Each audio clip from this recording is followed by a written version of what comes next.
One day, an Autobot shall rise from our ranks and use the power of the Matrix to light our darkest hour. We're back from our non-existent break because this is a new episode. This is a whole new episode. 4 months since we did the S episode. So many months. It feels like maybe 20 minutes ago, but we know better than that. This is the new episode, the newest episode, episode 20 of the ABCs of TVBs. T is the 20th letter? T is it must be. Oh, sorry, I interrupted your whole flow. It has to be. I mean, it's okay. My flow is interrupted at all times. But no, we're back with this episode, and we are discussing the T's. Yes. I've got Transformers more than MECI. You see, it's really an M, but I snuck it in there under the Transformers banner. That's because I'm the ninja like that. Don't think. Well played, sir. Thanks. Well played. Don't think I didn't see what you're doing here. That's all right.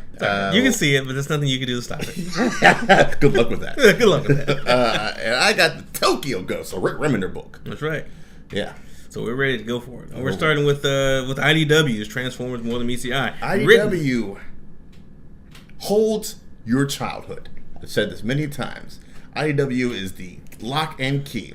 Transformers, Ghostbusters, Ninja Turtles, Ghostbusters, My Little Pony. Yep. I think they got the He-Man joints too. They went through and they swept up a lot of your childhood out there, listeners. Jim and the Holograms.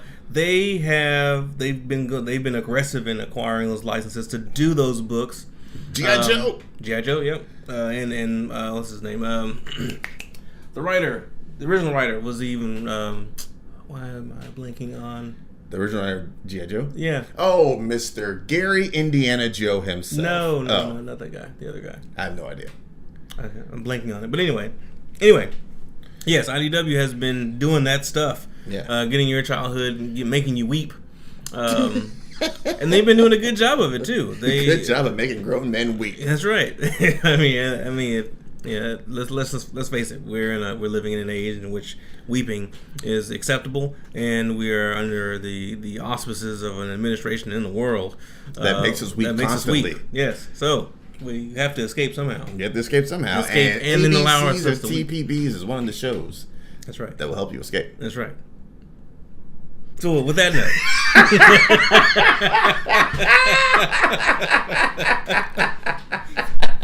The most depressing pause in all the podcast. we had to stop and consider what are we really doing with our lives here? Oh, are we really making a change in the world?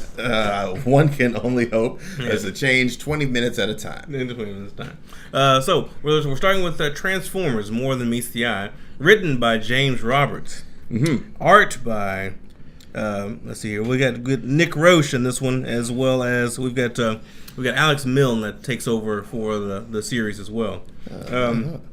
And this, I want. So okay. So let me just kind of backtrack. So you guys know about giant transforming robots in disguise. Yes, they are in disguise as vehicles. That 1984. Yes, that we drive on an everyday basis. All right. Hopefully, don't transform while we're in them and crush us to death. That has happened. It's canon. It's not pretty. It's not a good look. Okay. What happened? All right. But this story picks up after the war between the Autobots and Decepticons has ended. And so there are several books that IDW has put out. Transformers has been one that it's been going on for quite a while. They have established a universe. It began with I think it was Infiltration way back when, where it started. It was kind of where the war picked up. But where we are in the story now, it's well beyond that. The war has ended, and where this story picks up, we've got Rodimus, or Hot Rod, as some might know him, has received half of a broken matrix given to him by Optimus Prime.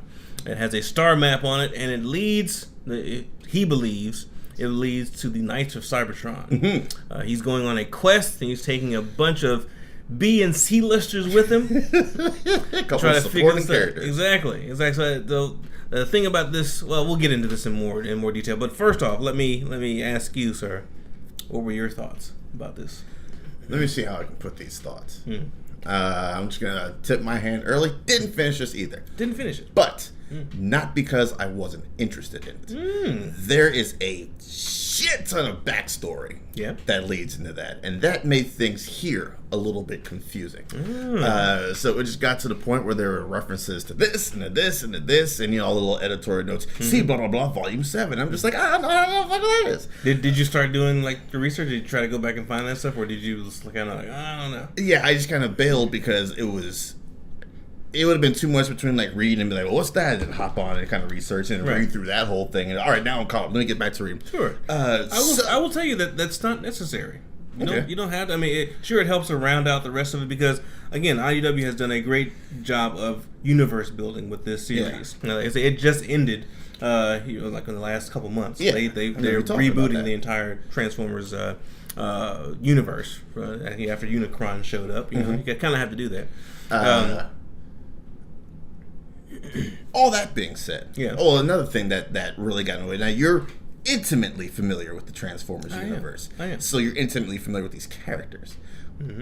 After a certain while, an artist can only draw so many different looking Transformers. So to my eye, I was like, wait a minute, who's this? Which one is this again? And they all just got kind of mold, kind of the same. Yeah, they all kind of looking the same, and I'm like, which was this? I mean, like Optimus, because as far as I know or can tell, that he's the one with those colors. Yeah, like ain't nobody else rocking Optimus colors like that, right?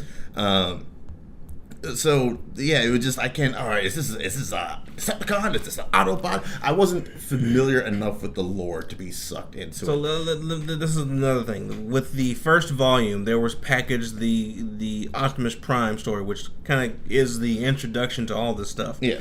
Did you read that first? Yes. Okay. That when I started this series, I started with the very first issue of More Than Meets the Eye. Yeah. So I didn't get any of this at first. I think you might have had a different experience if you started with that one instead of this one, because it's got a lot of characters that some that from your childhood. But it's got a lot of stuff that's going on that is just it's kind of going to throw new readers. Yeah, I think the jumping on point for you should have been with issue 1. Okay, and I thought I might have told you that, but you might have. But you don't listen to me. Don't listen to Dave. Don't listen. You see what happens when you don't listen to Dave, people? You end up confused. The end of the world. But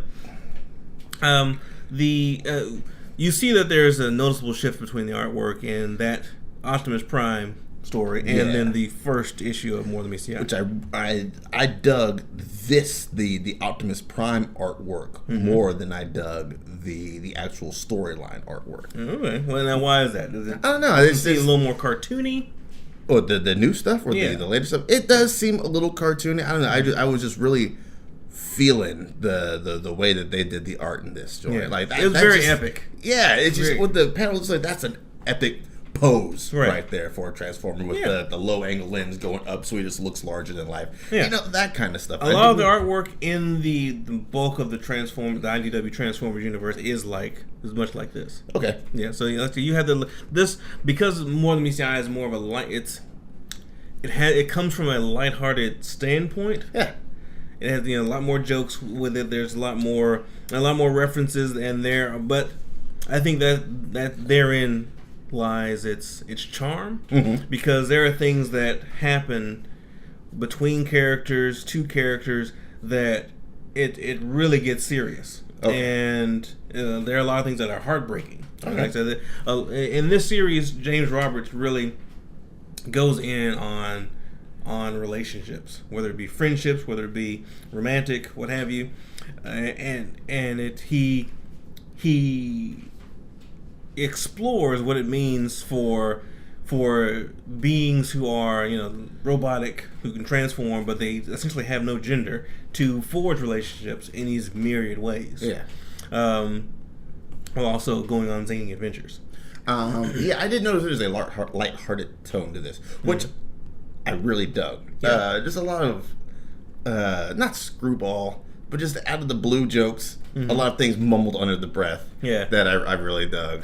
Stuff like that I can get down with. Like, had I known what all had happened going into this, then I definitely would have kept reading. Okay. Now you said that you didn't stop because you Not because I wasn't interested. It was just a lot of information to process. There's a lot of... Remember back in blah, blah, blah, blah, blah, and I was like, I think I remember reading about that on a website someday at one point. I think you could ignore some of those things and just take it more as a bit of lore. Like do you like reading like any of the Hellboy comics?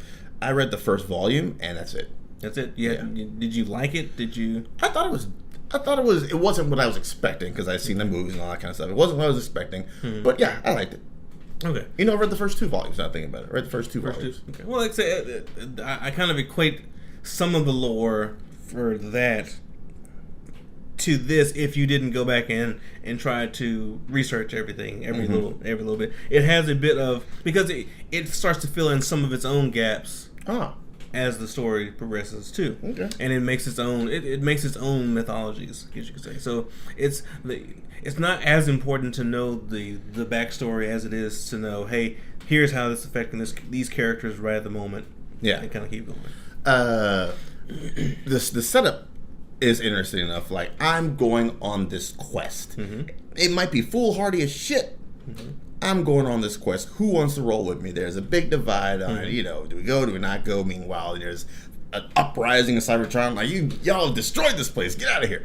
So there's a lot of moving tables. And then right as the quest gets started, the other guy is like, wait, they haven't left. How they don't know about the 3 things? So the setup was interesting. Yeah. I just felt myself completely dropped.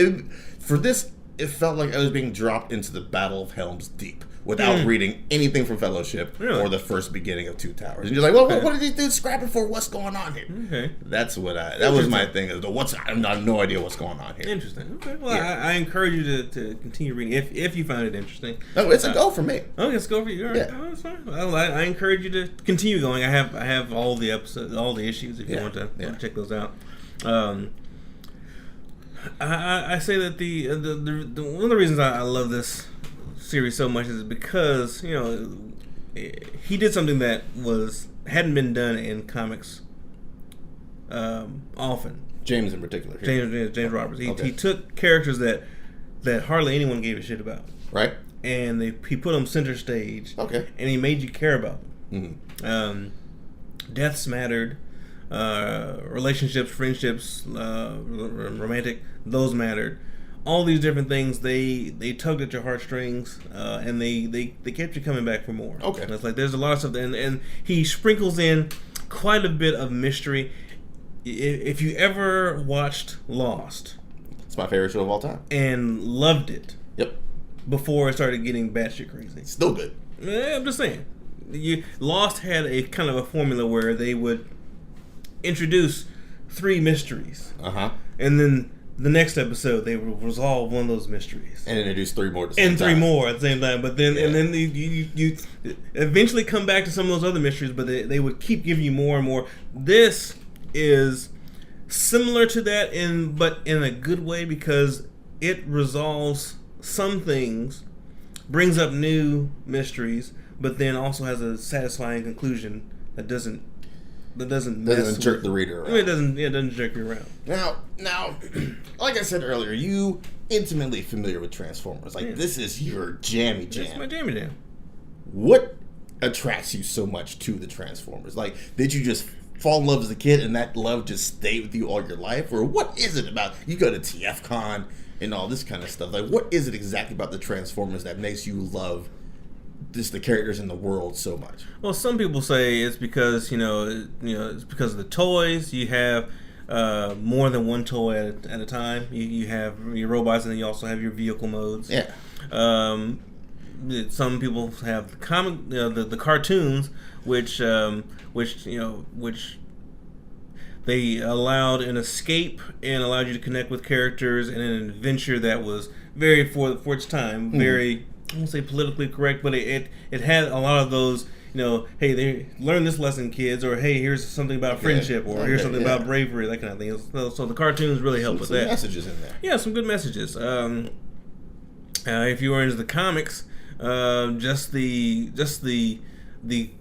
dealing with the conflict of war for such a long period of time, millions of years of conflict. So there are a lot of aspects to that. I would say I have a lot of to identify with. A lot to identify with that. And like I said, also I was involved with Sharkticon, which was the best Transformers convention I've ever been to. It was a one-time run convention here in Charlotte, and I helped run that. Just mind-blowing experience. And I go to TFCon, which best fan run Transformers ongoing show as well. It's just it's something about those characters that's endearing to me. Okay. I can't say it's like with Ninja Turtles you have aspects of your own personality. Like everyone wants to be Leo or Donatello or Raphael or Michelangelo at some point. Nobody wants to be Raphael. Yeah, you gotta be Raphael. You have to identify with him because Raphael's the hothead. He's the one that wants to go out. We all have that aspect in us, So, like I say, you may not have a favorite turtle consistently, but we have all wanted to be those characters at some point. So it's very similar with Transformers. A lot of the characters go through things that you can identify with. Mm-hmm. So like that, this story does a really great job of actually giving more personality to all these characters. So, boom. Yeah. There you go. I assume that's a go from you. I'm gonna say. Yeah, it's absolutely good. I read the entire thing. I actually established a company that when we did audio dramas as accompaniments to the comic books. We only got 6 issues in before we were like, hey, this is not sustainable. We're not, Hasbro nor IDW's paying us to do this kind of stuff, and it's time consuming. Yeah. We have lives, but that stuff is out there. If you're looking for the Audio Nights Theater, you can see some of our motion comics and audio dramas out there for this stuff. Plink for a plug. There you go. All right, I think that you got anything else that you want to tack on to More Than Meets the Eye? Man, just read it. Like I said, when you get to just dive in, just go for it. I will say this: I didn't get started with this series from issue 1. Mm-hmm. I got started probably around issue 13, and it had to do with, and I kind of find it just kind of came across on a lark. One character had just died, and another character was reviewing essentially like. Watching a video that the character had made just before their passing. Yeah.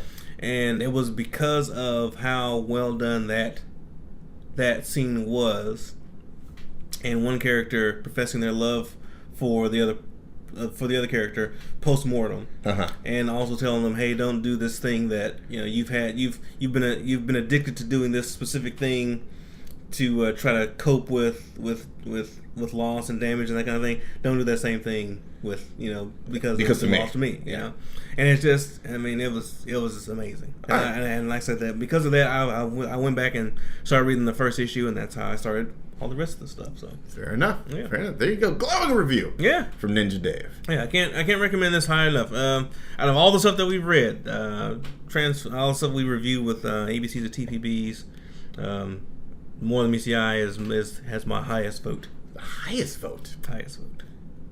All right, then. All right. Sorry to drop my problems on your doorstep, but I need your help. Well, I doubt Lalander would look kindly on our harboring a fugitive from her Shi'ar officers. Fine. Don't help. But give me back my dog tags. They're all that's left of my family. Sure, Wait a minute. This is a picture of me. And my brother. That's my mother. Where did you get these? Your mother? And these dog tags belong to my father. How did you get them? Scott? This can't be. Tell me your name. Major Christopher Summers. You're my father? I don't believe it. I won't believe it. My father's dead. We're back. We are back, ladies and gentlemen, once again. With a vengeance. We're back with a vengeance with the second half of our tease, Tokyo Ghost. Image joint. Surprise, surprise. Written by our boy Rick Remender. With art by Sean Gordon Murphy. And colors Is it colors or letters by Matt Hollingsworth? What does he do? Colors by Matt Hollingsworth. Letters by Russ Wooten, who I see all over the place. Mm-hmm. Edited by Sebastian Gerner, who has been on the podcast before. Been on Paprika before. Go back and find that episode. Yes, it's the Anatomy of a Comic Book episode, and he is the editor that I talked to. He edits all of Rick Remender's books. Yeah. He also has his own book, Shirtless Bear Fighter, out by Image Comics. One of the more popular comics these days, despite the stupid-ass name. Right. Well. He also edited the first issue of Pineville.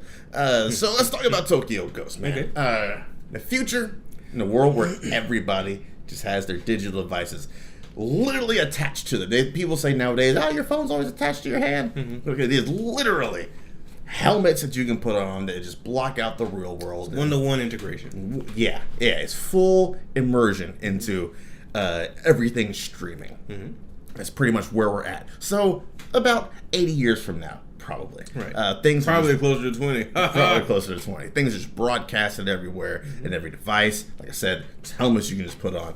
And people are sucked in. They're jacked in. Technology is the drug, is the best way of putting it. And the entire world is on it. Is on it. And on it hard, with the exception of a small few. This story is law enforcer LED Dent and his lady, what was her name?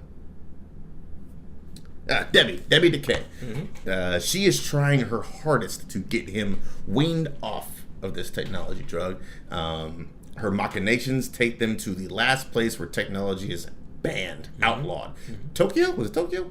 Tokyo, Japan. Which is weird, being one of the technology capitals of the world right now. They give us PlayStations. They give us all the PlayStations. They give us all the PlayStations. They give us Metal Gear Solid. Yes. And so they make it there, and then things progress from there. He starts the healing process, and then things happen from there. What do you think about it? Have you read Tokyo Ghost before? I have never read Tokyo Ghost before. Have you read anything? Well, you've read things written by Rick Remender. Yeah. Have you read anything that's drawn by Sean G. Murphy before? I don't think so. Yeah, I dig the artwork that I really enjoyed. It was vibrant. It gave. It had a pulp feel to it, but then it also switches up drastically, going over to the it's a very visual shift between the two worlds and tonally speaking as well. Yes. The artwork I was great with. The story, however, Dave's giving that face. I'm giving that face. The story I could not get into. Okay. It came off more of a Wolverine and one of his loves. It's Wolverine, like stuck still within somewhat in the Weapon X program, and then one of his wives trying to save him, get him out of that. I mean, humanize a lot of the stuff was like on paper. It's a great concept, it's a great idea. But the execution of it for me this time did not work for me. Didn't do it for you. I couldn't care less about what was going on with those two. Okay. I didn't feel like they had chemistry, and that's usually something I reserve only for like seeing movies and seeing actors and actresses and be like, oh man, they're trying to sell this on screen. Oh, like in the Aquaman movie, I was like, they're trying to sell this on screen. Yeah, romance. No chemistry really between Aquaman and Mira. It's really not there. I think I think you're 100% correct. There was no chemistry there. There used to be, and she's trying to get back to that spot. So you're 100% right in the fact that there's no chemistry there, because there straight up was no chemistry there. Right. So he's got something else on his mind, literally, streaming from all sides. But even after we get to the Bastion, where essentially this is a detox. It's I could not. It's a rehab clinic. Rehab. Yeah, I just could not deal with it. Couldn't deal with it, huh? He still seemed more Wolverine-ish to me. Okay. That unstoppable killing machine, and I could not connect with his character. Okay. Very, very well. Did you connect with Debbie's character at all? No. That was even less so, I would say. Really? Yeah, okay. and it's strange because, like I say, the narrative was there. A lot of the stuff is on paper. It's hidden where it needs. It's kind of like Chew. It's hidden I'm interested. You got me. But then something about it just doesn't quite get you. Yeah. And I want to like Chew. God, it doesn't get you right there. It looks beautiful. It looks beautiful. 2-page spreads. It looks beautiful. But the art couldn't carry the story. No, it could not. Okay. Fair enough. Now, this is Rick Remender, who also wrote Low. What's the chances we get to like the U or the X, and you're like, I've gone back and reread Tokyo Ghost, and I've changed my mind. 50-50? 50-50. Like everything in the world, it will or it won't. It will or won't. I mean, it's just some things, I don't know, maybe it's very C guy, kind of like it hits you wrong or something. Mm-hmm. It didn't feel like, it didn't feel like work. It didn't feel like homework. Yeah. But it didn't pull me, it didn't suck me in. It was like, even from the first page, I was kind of feeling like from this first spread, I would say this is probably my least, we talked about favorite panels. Yeah. My least favorite panel was probably between this spread here, where he has the guy and he's dragging him through the streets, and maybe the one where he's scraping his, he's just kind of, it kind of made me feel like that futuristic punk culture, almost like Judge Dredd. Yeah. And he's very Judge Dredd-ish type character. I wanted to get into Judge Dredd, but I couldn't. I'm not a huge Judge Dredd. I couldn't get into that. I mean, I can watch the Dredd movie, the Dredd movie, first movie, and even some of the Sly Stallone stuff. Okay, love, I mean, it's great. Why they made him take his helmet off, or why he said in the first scene, I feel like he takes his helmet off. Yeah, like, come on. I was like, I know you're Sly Stallone. You gotta sell the face, but you know, Tom Cruise is supposed to be Iron Man. The helmet is the what? He stopped it in his whole track. Tom Cruise was supposed to be Iron Man, but the reason he didn't take the role is because his face would be obscured. That's what he makes his living off of, is his face. So he's like, can we have instances where he's fighting in the armor without the helmet so you can see the face? And Marvel's like, no, you idiot, your face is exposed. It's not practical. Which is why we didn't get a Tom Cruise Iron Man. I'm thinking about Tom Cruise as, I mean, he's got the smugness to pull it off, but he just got the smugness. But I mean, RDJ. We're too used to RDJ. I mean, not even that, but it's a good fit. RDJ was the probably the best fit. One of the best castings of all time. Yeah, but I'm trying to think Tom Cruise in that role. He would be a supreme jerk. Yeah, I just don't think I would buy him as Iron Man. As Tony Stark. Yeah. So, anyways, this is a no-go for you, Dave. No-go for me. No-go for you. Well, lucky there's only one other volume. So far, there's no other go. Yeah, I'll catch back up to the W. Yeah, see what it's talking about. See what's popping off with the Z's. Excellent. So it's no go for you. It's a go for me. This is only 2 volumes. What is it that you loved about it? Oh man, all of it, man. I love this world where everyone's just completely sucked in. I mean, it's oblivious to everything. It's not that much different from what we got going on today. Yeah, it's today turned up to like 11 and a half, maybe. Have you been to Japan though? I've never did it. My only experience in Japan is the couple of layovers I've had flying to Korea. Okay. Well, my buddy has been several times, and he's like, "You think it's bad with people on cell phones here? It's like it's like horrible. That is, it's like no one interacts with anyone else. I believe that. It's like it's bam, you're in your phone, you're in your devices, you're gaming, you're texting, I love the art by Sean G. Murphy. He's done a couple of things for Image. He does Chrononauts, I do believe, which is also a pretty decent joint. I think I may have read the first issue of Chrononauts where they actually. Have you read that? Yeah, I got it in the bookshelf, man. Okay, but it doesn't mean you read it. Yes, I read it. Yeah. So that's the one where I think one of the characters gets tossed back in time, and I think he goes rogue or something. Kind of the man who would be king. Yeah, I kind of liked some of that. Yeah, but I didn't keep reading it for some reason. Well, it's only one volume. So like I didn't read the whole volume. I read one issue, but I didn't pick up. I didn't pick up the next. I think I had the issue at home, but it's fun and interesting. Okay, yeah, give Chrononauts a try. Like I said, the art is the dopeness. I like the fact that things the whole tone kind of switches up once they get to Japan. If we talk about a favorite panel from this one, it would probably be. And I know we showed that spread, that beautiful spread there. That 2-page spread is where it's at, man. That's what sold me on this book. I think it was somewhere in this battle here. It might even have been somewhere in here where it has the technology versus the lack of technology, but by nature, and it's just it flows together really well. Yeah. Love his motorcycle. They do some great things with his motorcycle. It's pretty cool. It's not Tetsuo's. Not Tetsuo's. I mean, nothing is Tetsuo's motorcycle. Not Tetsuo's, but Kaneda. Kaneda's, yeah. Because I have the bike. I don't even know why. Kaneda.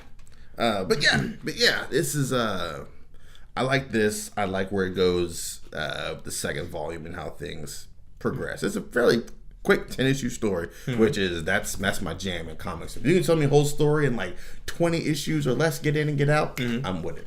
Well, I will say this: even though I didn't dig it, I still recommend it to other people because it, like I said, just the fact that the story is great, the artwork is great, the visual shift from the cities to the serene waters. Yeah, serene waters. It's just it's a great experience. Mm-hmm. If you can get into the story, God bless you. You're doing something right with your life. Doing something right with your life. I guess. I don't know. But yeah, that's where. That's it. All right. I guess we're going to wrap up this issue of ABC's TPBs. We'll be back shortly with the W's. Do you know what your W is off top there? W. T-U. I'm sorry, the U's. We are going to do U's, aren't we? Man. What was my U? That's the longest sigh to ever come out of a human being. I don't know. Let me see if I got it here on our nifty little shared document. You have Ultimate X-Men, which I've actually been reading. Really? Do I have Ultimate X-Men? Yeah. I might replace that with something else. Oh, okay. All right then. Cool.